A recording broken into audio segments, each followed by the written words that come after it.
रविवार म्हटलं की आमचा दिवस अगदी निवांत उगवतो आणि दिवसाची सुरुवात देखील अगदी निवांत होते.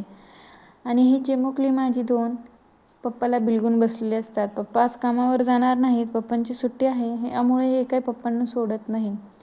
असंच दुपार झाली आणि दुपारच्या नंतर या पिल्लांना झोपवून आम्ही देखील थोडा आराम केला आणि पप्पांनी हे बघा चहा बनव, तुला चहा चांगला बनवता येत नाही, मी चांगला गवती चहा टाकून बघ कसा चहा बनवतोय असं म्हणत काही नाही पण चहाची फॉर्मॅलिटी करतोय, बनवतोय असं दाखवत होते. पण सगळा चहा तर मीच बनवला होता.